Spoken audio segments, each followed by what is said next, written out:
नमस्कार दोस्तों, मैं आपका मित्र आशीष कुमार कोस्टा अपने YouTube channel future zone Jabalpur में आपका स्वागत करता हूं। Class NCERT science class 7 chapter number 10 जीव में श्वसन। तो सबसे पहले श्वसन क्या है, श्वसन की प्रक्रिया कैसे होती है और श्वसन की प्रक्रिया के दौरान मानव शरीर के विभिन्न अंग किस प्रकार कार्य करते हैं और जीवों में, मनुष्य के अतिरिक्त अन्य जीवों में किस प्रकार श्वसन होता है, ये मुख्य चीज़ें हमें इस चैप्टर में पढ़नी है। तो सबसे पहली चीज़, श्वसन हम सभी महसूस करते हैं। सांस लेते हैं, सांस को अंदर लेते हैं, वो सांस ली हुई वायु जो शरीर के अंदर जाती है, बहुत से इससे क्रियाकलाप होते हैं, बहुत सी रासायनिक अभिक्रियाएँ होती हैं और उसके बाद फिर उसी सांस के बाद जो अवशेष जो बचता है उसको बाहर निकाल दिया जाता है, जो भी वायु के रूप में होती है। तो ये श्वसन की क्रिया होती है।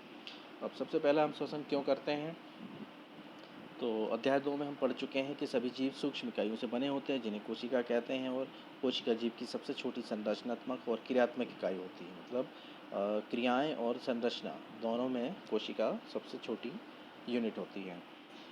जीव की प्रत्येक कोशिका पोषण, परिवहन, उत्सर्जन और जनन जैसे कुछ कार्यों को संपादित करने में कुछ न कुछ भूमिका निभाती है। कोशिका के रोल काफ़ी अधिक होते हैं और इन कार्यों को करने के लिए कोशिका को ऊर्जा की आवश्यकता होती है। और ये ऊर्जा की आपूर्ति कैसे होती है, और भोजन में संचित हुई ऊर्जा श्वसन के समय निर्मुक्त होती है।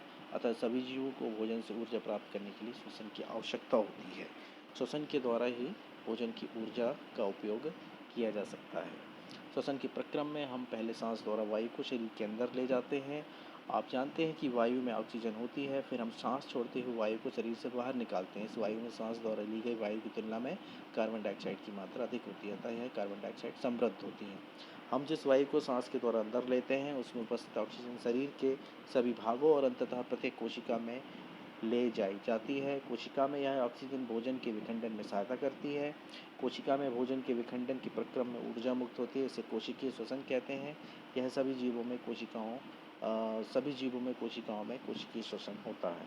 तो ये श्वसन की पूरी प्रक्रिया दी हुई है। ऑक्सीजन को अंदर ले जाना, ऑक्सीजन का ब्लड के द्वारा शरीर के सभी भागों में संचरण होना और फिर ब्लड के ही द्वारा ये इसको सेल्स तक, कोशिकाओं तक पहुंचना और कोशिका में ऑक्सीजन के द्वारा भोजन का विखंडन होना और उससे ऊर्जा मुक्त होना, ये श्वसन की प्रक्रिया, ये कोशिकीय श्वसन कहलाती है।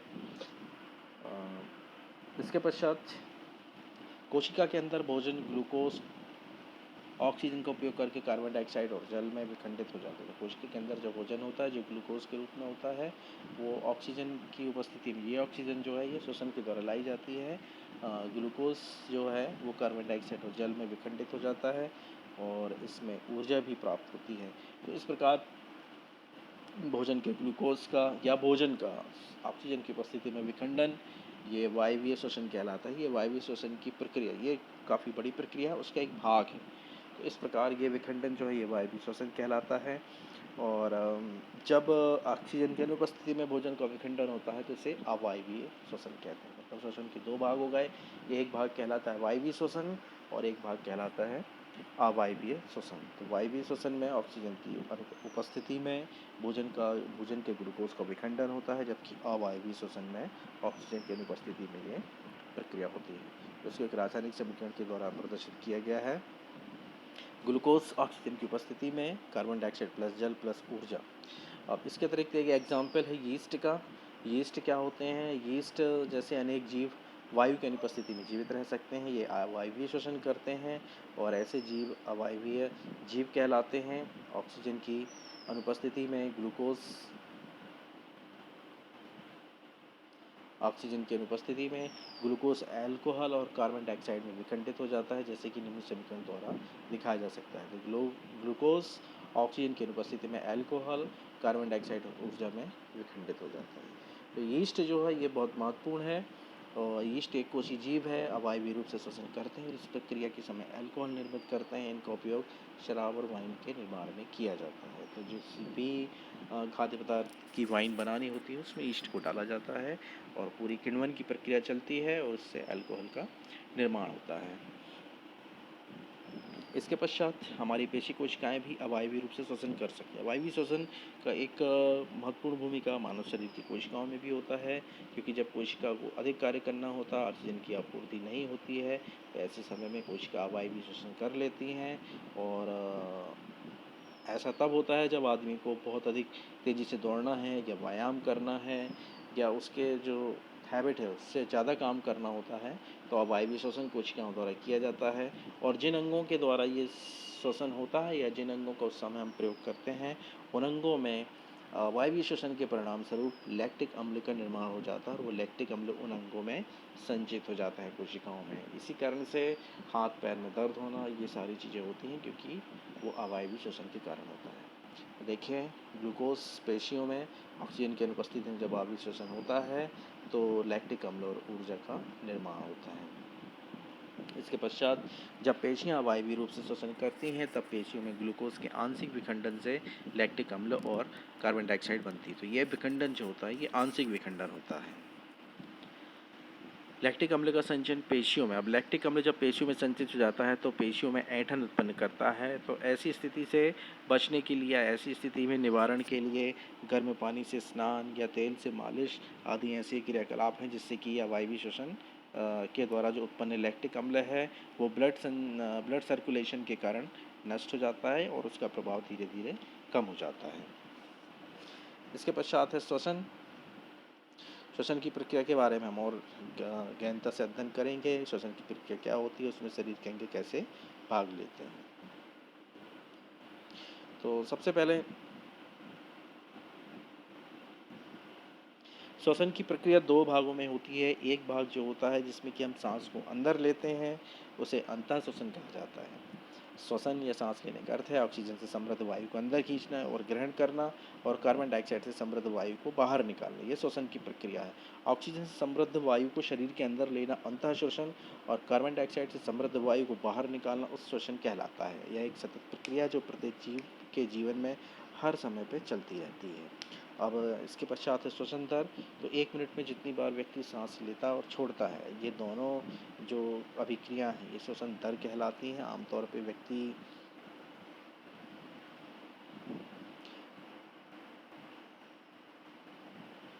श्वसन दर के बारे में है, कोई व्यक्ति की विश्राम की अवस्था में 1 मिनट में 15 से 18 बार सांस अंदर लेता और बाहर छोड़ता है। मतलब वयस्क व्यक्ति की विश्राम अवस्था में श्वसन दर 15 से 18 हो सकती है, जबकि गति की अवस्था में या व्यायाम की अवस्था में यह 25 तक पहुंच जाती है।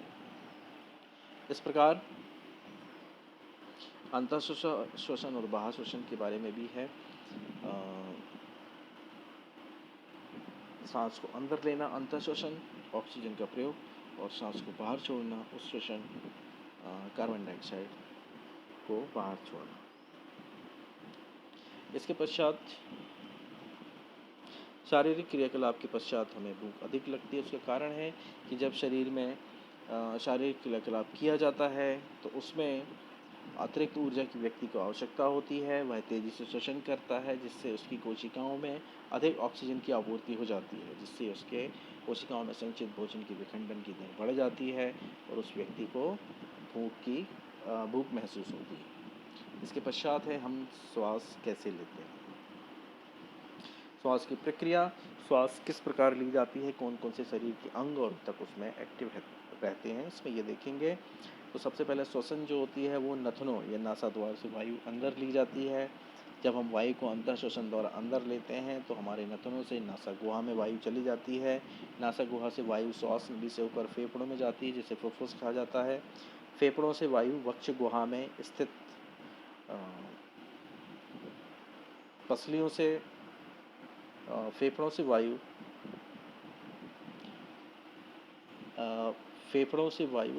शरीर के विभिन्न भागों तक जाती है। उसके बाद फेफड़ों के बारे में देखेंगे। देखिए डायग्राम में सारी चीज़ें शो की हुई हैं। फेफड़े क्या होते हैं? फेफड़े वक्ष गुहा में स्थित होते हैं। ये वक्ष गुहा में पसलियों से घिरे होते हैं। ये पूरे रिब्स जो हैं, ये इस तरह के जो स्ट्रक्चर्स हैं, ये रिब्स कहलाते हैं। 12 जोड़ी रिब्स होते हैं, और वक्ष गुहा पसलियों में से घिरी रहती हैं। एक बड़ी पेशी परत जो डायफ्राम कहलाती है, वक्ष गृह को आधार। तो ये नीचे जो बेस है ये डायफ्राम कहलाता है। इस प्रकार ऊपर का स्ट्रक्चर ये और नीचे का स्ट्रक्चर है ये फेफड़ों को संरक्षण प्रदान करते हैं। श्वसन में डायफ्राम और पसलियों से बने पिंजर की गति सम्मिलित होती है। मतलब ये तीनों चीज़ें फेफड़े, पसलियाँ और डायफ्राम, ये तीनों श्वसन को प्रभावित करते हैं। अंतः श्वसन के समय पसलियाँ बाहर की ओर गति करती हैं और डायफ्राम नीचे। मतलब जब अंतः श्वसन होता है, इसको इस डायफ्राम से देखिए, अंतः श्वसन के समय जो है डायफ्राम नीचे आ जाता है इस तरीके से और पसलियाँ बाहर आ जाती हैं। तो इससे क्या होता है, फेफड़े का आयतन, इस क्षेत्र का आयतन बढ़ जाता है, तो इसमें हवा अंदर आ जाती है। इसी प्रकार जब बाह्य श्वसन की प्रक्रिया होती है तो डायफ्राम ऊपर की ओर गति करता है, मतलब आयतन को कम करता है, और रिब्स जो होती हैं, पसलियाँ जो होती हैं वो भी इस ओर गति करती है। इससे यहाँ का आयतन जो है वो घट जाता है, तो जो अंदर की जो वायु वो बाहर निकल जाती है। इसके पश्चात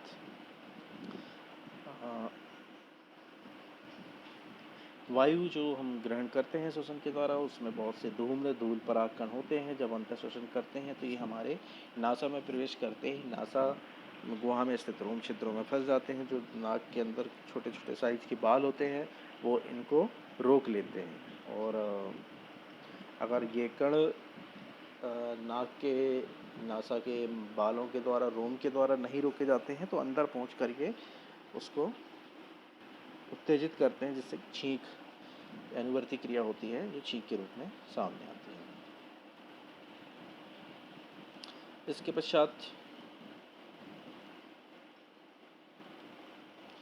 पश्चात धूम्रपान के बारे में है कि धूम्रपान फेफड़ों को नुकसान पहुंचाता है।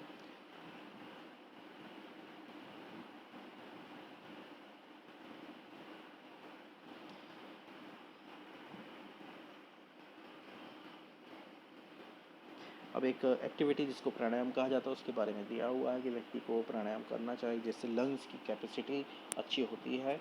और दूसरी चीज़ है कि प्राणायाम से बॉडी के सभी सेल्स में ऑक्सीजन का फ्लो अच्छा बनता है, जिससे आदमी बहुत सी बीमारियों से बचता है।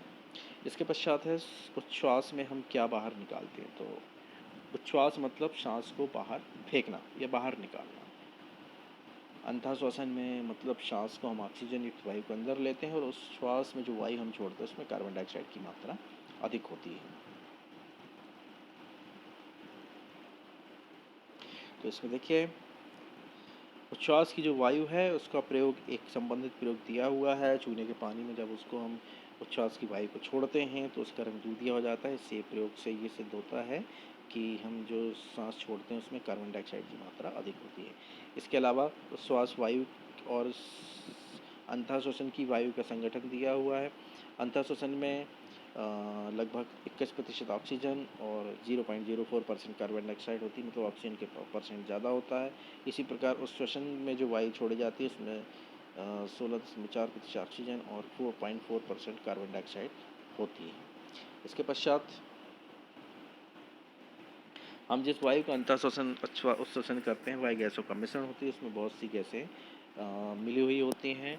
हम क्या उत्श्वसित करते हैं, क्या हम केवल कार्बन डाइऑक्साइड उत्श्वसित करते हैं। अब ये उत्श्वसन की वायु के संगठन के बारे में एक संकल्पना है कि जब हम अगर किसी आईने के सामने, दर्पण के सामने खड़े होकर वायु को उत्श्वसित करते हैं, उत्श्वसित करते समय तो उस दर्पण में हमको वाटर वेपर्स जमी हुई दिखाई देती है। ठंड के मौसम में ये बहुत अधिक होता है।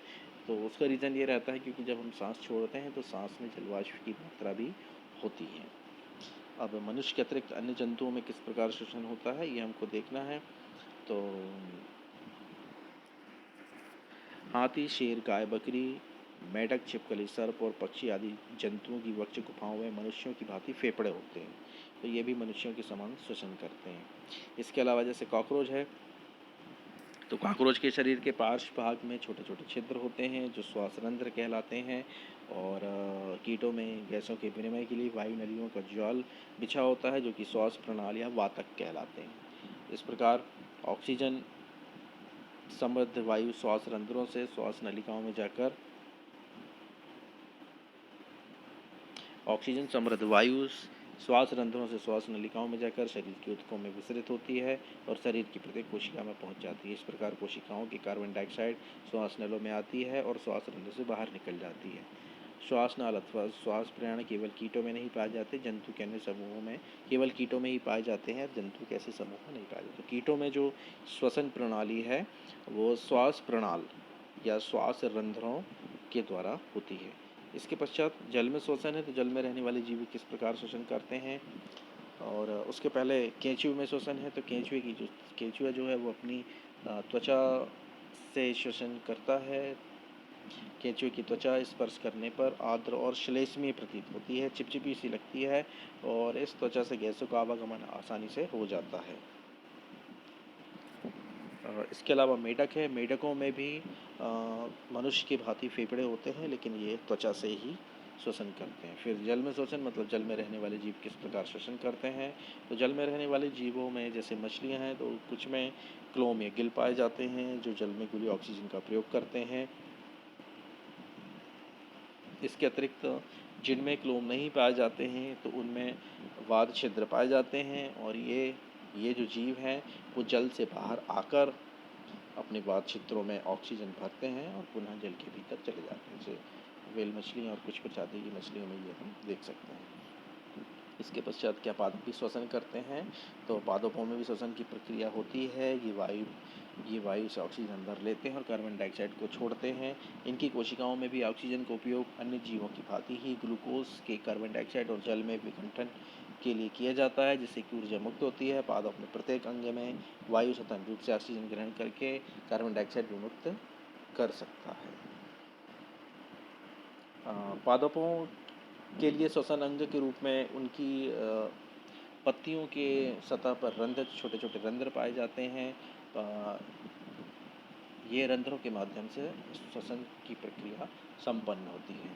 पादप की अन्य सभी कोशिकाओं की भांति मूल कोशिकाओं की ऊर्जा उत्पन्न करने के लिए ऑक्सीजन की आवश्यकता होती है।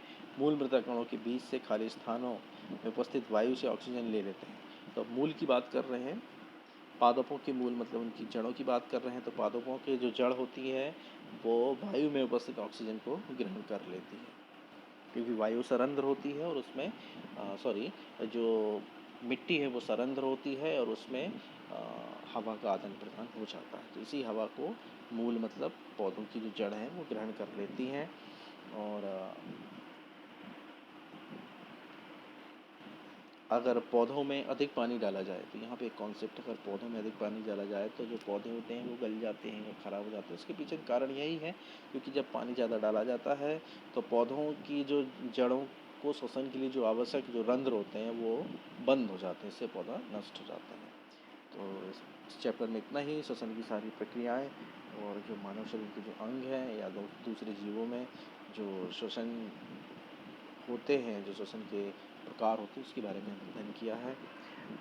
ये सारी जानकारी आपके लिए अगर उपयोगी है और इसी तरीके से आप मेरा सहयोग चाहते हैं तो मेरे चैनल को फीचर जोन जबलपुर को आप लाइक और सब्सक्राइब कर सकते हैं, और इसी प्रकार मैं आपके लिए अच्छी वीडियो बनाता रहूँगा।